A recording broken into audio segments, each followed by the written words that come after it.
Chapter 3. You have been raised to life with Christ. So set your hearts on the things that are in heaven, where Christ sits on his throne at the right side of God. Keep your minds fixed on things there, not on things here on earth. For you have died, and your life is hidden with Christ in God. Your real life is Christ, and when he appears, then you too will appear with him and share his glory. The old life and the new.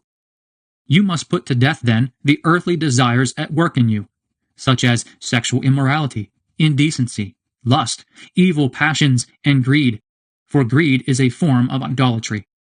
Because of such things God's anger will come upon those who do not obey him.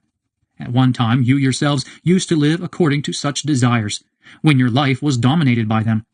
But now you must get rid of all these things: anger, passion, and hateful feelings. No insults or obscene talk must ever come from your lips. Do not lie to one another, for you have put off the old self with its habits and have put on the new self.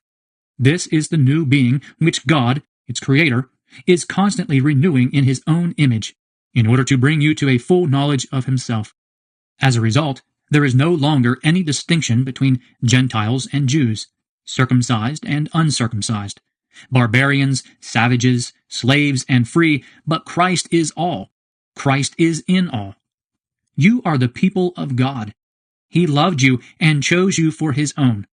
So then, you must clothe yourselves with compassion, kindness, humility, gentleness, and patience. Be tolerant with one another and forgive one another whenever any of you has a complaint against someone else. You must forgive one another just as the Lord has forgiven you. And to all these qualities add love, which binds all things together in perfect unity. The peace that Christ gives is to guide you in the decisions you make. For it is to this peace that God has called you together in the one body. And be thankful. Christ's message in all its richness must live in your hearts. Teach and instruct one another with all wisdom.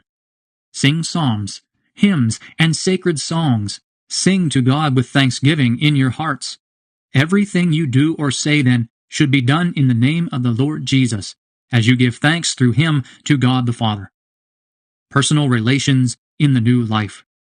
Wives, submit yourselves to your husbands, for that is what you should do as Christians.